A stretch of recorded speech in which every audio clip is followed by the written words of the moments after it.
बातचीत चलते चलते एट द एंड ये हुआ कि मुझे उसने बताया कि मेरी ख्वाहिश है कि जो मुझे लाइफ पार्टनर हो मुझे जब प्रपोज़ करे तो वो ब्लैक रोज़ से करे। अब जिसके साथ जाती थी वो भी मुझे स्ट्रीक सेंड करते थे और जो इसके साथ वाले होते थे, जो उसके दोस्त होते वो भी मुझे स्ट्रीक सेंड करते थे कि भाभी तो यहाँ पे तुम कहाँ पर जलील हो रहे हो। मैंने उससे प्रपोज़ किया, बैठा हूँ कैफ़े में, बैठे हैं, बैठ के बात किया, प्रपोज़ किया।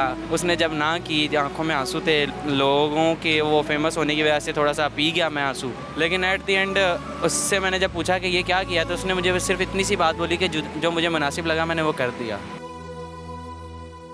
अस्सलामुअलैकुम, आप टीवी से मैं हूं फैसल खान सूरी। मेरे साथ मौजूद हैं जैन बाजवा और मैं मौजूद हूं गुजरांवाला में। जैन बाजवा एक यूनिवर्सिटी में पढ़ा करते थे। पढ़ते पढ़ते प्यार हो गया, प्यार होते होते बात आगे बढ़ती गई, बात आगे बढ़ते बढ़ते यहाँ तक पहुँच गई कि लड़की चीट कर गई। किस तरह से चीट किया उसने, क्यों लड़की इनके साथ दोस्ती करने पर मजबूर हुई और क्यों इनको चीट करके किसी और के पास चली गई, इन्हीं से बात करते हैं। जैन बाजवा, क्या हुआ था ऐसा कि लड़की ने आपको धोखा दे दिया? नहीं, धोखा नहीं दिया, मैं समझता हूँ उसने अपना ज़र्फ़ आज़माया और मैंने अपना ज़र्फ़ आज़माया। इश्क स्टार्ट कैसे हुआ था, किस तरह वो आप तक पहुँचे? अप्रोच इस तरह से हुई थी कि मैं डिफरेंट सोसाइटीज़ में हूँ यूनिवर्सिटी की, तो इस वजह से जो है ना उसने व्हाट्सएप ग्रुप्स थे डिफरेंट बने हुए सोसाइटीज़ के, तो वहाँ पर मैं अपनी ट्विटर अकाउंट की अक्सर ट्वीट्स एनालिसिस जो हैं वो सेंड करता था। तो जब वो ट्वीट्स अक्सर मोस्टली उसने देखना शुरू की, वो थोड़ी सी अट्रैक्ट हुई और उसके बाद उसने मेरा नाम सुना काफ़ी कि फ़ेमस हूँ, नाम है, और उसके अलावा कुछ क्या फाज मुस्तफ़ा थे आप? नहीं, मतलब एक जैसे यूनिवर्सिटी में एक सीनियर एंकर हो गया या एक एक्टर हो गया, इस तरह से। वो अभी नई नई यूनिवर्सिटी आई थी, नया नया यूनिवर्सिटी का चाम देखा था, तो प्यारी थी? प्यारी थी ज़ाहिर। नंबर दे दें मुझे। नहीं ना, ऐसी बात तो नहीं। अब आपकी भाभी शर्म करें, चले मेरे साथ नहीं रही लेकिन अलग बात है, लेकिन आप ये बात तो ना करें। आगे बताएं। हाँ, खैर वो माजरा कुछ यूँ हुआ कि उसने अप्रोच की मुझे, एक व्हाट्सएप ग्रुप से डीएम किया, वहाँ पर बातचात हुई। बातचात होते होते ट्विटर अकाउंट पे फॉलो करो, इंस्टा पे फॉलो करो, XYZ, इस तरह से चलता रहा। आहिस्ता आहिस्ता बात जो है फ्रैंकनेस बढ़ती गई। फ्रैंकनेस यहाँ से बढ़ी कि वो भी जट थी, मैं भी जट, सेम कास्ट था, तो मैं भी थोड़ा सा ज़ाहिर है सख्ती कितनी देर में रख सकता था। फिर आखिरकार मैं पिघल गया।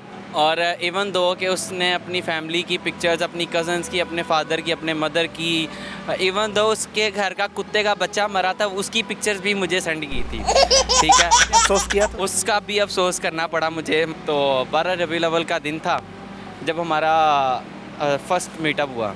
12 रबीउल अव्वल वाले दिन छुट्टी थी यूनिवर्सिटी में और मैं स्पोर्ट्स कर रहा था। तो उसके बाद जब स्पोर्ट्स के ज़रिए मुलाकात हुई, मीटअप हुआ, बैठे 5-7 घंटे हम एक साथ बैठे रहे।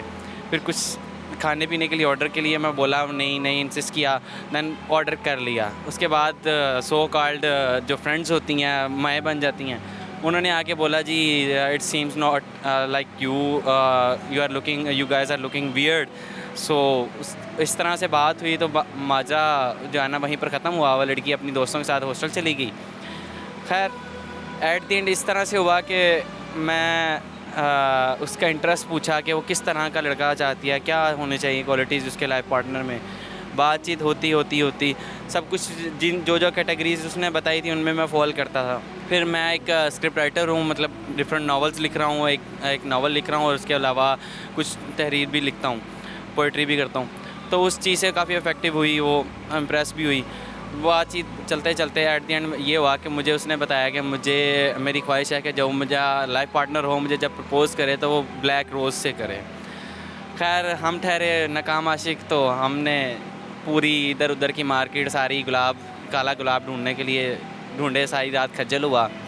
इवन दो गुलशन रावी तक गया जहाँ पर वो मार्केट है फूलों की, वहाँ पर भी नहीं मिला, वो सीजनल होता है। एट द एंड जिस दिन स्ट्रीक्स एंड साथ करते जा रहे हैं, उन दौरान उस बंदी ने मुझे बताया था कि मेरा एक दोस्त है कि वो काफ़ी हाइटेड है, अच्छा है, वो भी सेम कास्ट का है, इस तरह से। तो मैंने समझा कि दोस्त तो यूनिवर्सिटी में हर बंदे के हो जाते हैं, मेरी भी लड़कियां दोस्त हैं, उसकी भी होंगे, तो मेरे लिए इतना कोई इम्पोर्टेंट नहीं था। फिर वो उसके साथ लेट नाइट पार्टीज़ में 7 बजे 8 बजे तक एक घर से अगर लड़की निकल रही है या हॉस्टल से, तो वो लेट नाइट ही होता है मेरी नज़र में। ठीक है, अब उसकी नज़र में ये लेट नाइट भी नहीं था।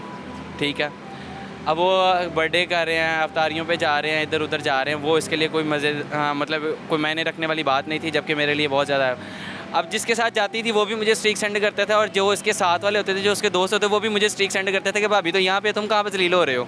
अब पता तो चल जाता है जब एक आपका सर्कल इतना स्ट्रांग होता है कि आप जिसको आपकी बंदी होती है ना, वो आपको अपने दोस्त को बता देता नहीं यार ये मेरी बंदी है, तो वो खुद ही पता चल जाता है कि कहाँ पर क्या सीन कांड कर रहे हैं। खैर मैंने उसे प्रपोज़ किया, बैठा हुआ कैफ़े में बैठे हैं, बैठ के बात किया, प्रपोज़ किया। उसने जब ना की, आंखों में आंसू थे, लोगों के वो फेमस होने की वजह से थोड़ा सा पी गया मैं आंसू। एट दी एंड उसने ये कहा कि जी नहीं, मैं तुम्हारी जगह कोई और भी होगा तो उसको भी यही रिस्पांस मिलेगा, तो मैं नहीं इंटरेस्टेड। जब बात यूँ हुई, मैं कुछ दिन सैड रहा, तो उसने मेरे बोला, पूछा कि क्या वजह है जट साहब, क्यों इतने उदास हो, लड़कियां आती जाती रहती हैं, और कोई ढूंढ लो। तो मैंने कहा मेरे पास एक दूसरा ऑप्शन है, मैं अपने पेरेंट्स को बुला लेता हूँ। खैर किसी ना वजह से पेरेंट्स को बुलाया, यूनिवर्सिटी आए, उसको मिलने आए हैं, तो अब्बा जी फ़ोन कर रहे हैं कि पुत्र कितने बच्ची जिदे ना तो मिलवान आया सा। खैर वो कुछ यूँ हुआ कि बच्ची अब कहाँ फ़ोन उठाती है, बच्ची को पता मैं तो इसके साथ टाइम पास करना था। तो फिर ये होता है कि वो जब टाइम पास जो है ना उसके गले पड़ जाती है।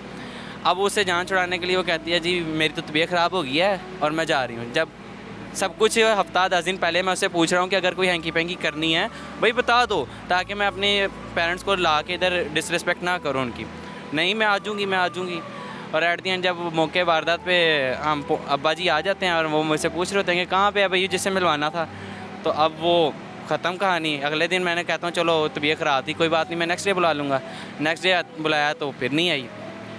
अब मैं सारा दिन सदमे में था, परेशान भी था, रोया, जो बन पड़ा किया। लेकिन एट दी एंड उससे मैंने जब पूछा कि ये क्या किया, तो उसने मुझे सिर्फ इतनी सी बात बोली कि जो मुझे मुनासिब लगा मैंने वो कर दिया। आप ये सोचें कि इस बात का सवाल का जवाब दें कि क्या एक लड़की आपको रात के 12:30, 1 बजे, 1:30 बजे, 2 बजे, 4 बजे तक बात कर रही है, अपनी तस्वीर आप उससे मांगते हो या उसकी वीडियो मांगते हो, तो वो आपको एज अ फ्रेंड सेंड कर देगी? कर देगी। ठीक है, चलो ठीक है। अगर आप कॉल पे बात करते हो उससे ऐसे मजाक करते हो जो सिर्फ कपल्स के अंदर होते हैं, वो तो नहीं ना होते फ्रेंड्स के अंदर। होते हैं। ये तो गलत बात है ना। आजकल होता है, सब चल मेरे दिल की एक तो आप रूदात सुन रहे हैं, दूसरी बात है आप मेरा मजाक उड़ा रहे हैं मेरे इसका। ऐसे तो ना करें। मामलात इस तरह से पहुँचे तो एक दिन यूनिवर्सिटी में बैठा था ग्राउंड में, वो स्लोमो बना रही है अपने सो कॉल्ड फ्रेंड्स के साथ। ऐसे स्लोमो बनाया, हाथ पकड़ा लड़का और लड़की, और वो कहते वी आर जस्ट फ्रेंड्स। तो मैंने कहा यार व्हाट द दिस के वो किस तरह से फ्रेंड्स हैं कि मेरे साथ तो तुम हाथ पकड़ने के भी राज़ी नहीं थी, मेरे साथ बैठते हुए तुम्हें ये होता था कि यार कोई देख लेगा, और आज सरेआम उसका हाथ पकड़ के तुम चल रही हो, तो इसमें तुम्हें शर्म नहीं आई क्या? इस बात पर तुम्हारे माँ बाप ने कोई तुम्हें तरबियत नहीं दी? मेरी बात तुम्हें तरबियत याद आ गई थी? मेरे माँ बाप ने कहा कि किसी गैर के साथ बात नहीं करनी, किसी गैर के साथ लेट नाइट आप डबल मीनिंग जोक्स शेयर कर सकते हो, हर चीज़ कर सकते हो, लेकिन फ्रेंड्स के साथ कुछ नहीं होता। वो सो कॉल्ड फ्रेंड था आपका, और अब तक वो सो कॉल्ड फ्रेंड उसके साथ है। फ्रेंड्स भी बनाए होंगे उसने और भाई भी बनाए होंगे। ऑब्वियसली भाई भी। और जिस बंदे के साथ मैंने इंट्रोड्यूस करवाया था, आज वही लोग मुझे कहते हैं कि यार बाजवे तेरे नाल तो उन्हें धोखा किया। क्या कमी आपको दिखाई दी कि आप में वो चीज़ नहीं जो दूसरों में थी? मैं ये समझता हूँ कि उसका कहीं ना कहीं पर जो है ना मटीरियलिस्टिक प्रॉब्लम था, कि वो कहीं एक ऐसा बंदा चाहती थी जिसके पास वेल सेटल फैमिली हो, उसको कोई मसला ना हो, वो हाँ अभी दिन को रात कहे तो वो रात हो, रात को दिन कहे तो दिन हो, मतलब इस तरह से कहानी थी उसकी।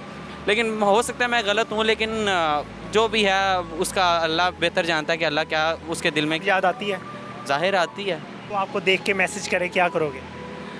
नहीं, मैं अब जब वो जिसको ठुकरा दिया जाए ना, फिर वो कहते हैं ना पंजाबी की मिसाल है, जिन्हें ठोक ली है ना फिर चट्टी दा नहीं होता, ठीक है, छाड़ देता फिर छाड़ देता है। आखिर में लड़कियों के लिए कोई पैगाम देना चाहोगे? मैं लड़कियों के लिए पैगाम देना चाहूँगा कि अगर कोई लड़का आपसे अपनी फीलिंग्स शेयर कर रहा है ना, चाहे वो डायरेक्टली कर रहा है चाहे वो इनडायरेक्टली कर रहा है, उसकी फीलिंग्स को हर्ट ना करो। अगर आपको नहीं उसके साथ इंटेंशंस ऐसी हैं तो आप उसको ऑन द स्पॉट ब्लॉक करो, देन सारा इशू क्लोज हो जाए, ताकि उसको उम्मीद ना मिले कि कल को वो उसके साथ सेट हो सकती है या उसका लाइफ पार्टनर बन सकती है या नहीं बन सकती। ज़ैन, आपकी स्टोरी इंतहाई इमोशनल थी। आजकल की लड़कियों को भाई बनाने का और दोस्त बनाने का बहुत शौक़ होता है, तो अल्लाह ताला ऐसी लड़कियों को हिदायत दे। और बहुत सी लड़कियों को शौक़ होता है कि हमारे साथ जो चलने वाला शख्स है उसके पास या तो सिविक हो और या फिर कोई ऐसी गाड़ी ज़रूर हो कि हम चलें तो लोग कहें वाह ओ मुंडे को सिविक है। तो इस तरह अगर आप सोच रखेंगे तो फिर निकाह आम नहीं होंगे, जना ज़रूर आम होगा। इस चीज़ से निकलें।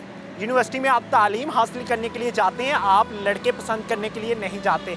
लड़कों को भी चाहिए कि लड़की वो पसंद करें जो सिंपल हो, सादगी पसंद हो, सादा ज़िंदगी बसर करे और उसको पता हो कि मेरे माँ बाप ने मेरी शादी अच्छे घर में करनी, मैंने अच्छा लड़का तलाश करना है। इसी के साथ मुझे दीजिए इजाज़त। अल्लाह निगहबान।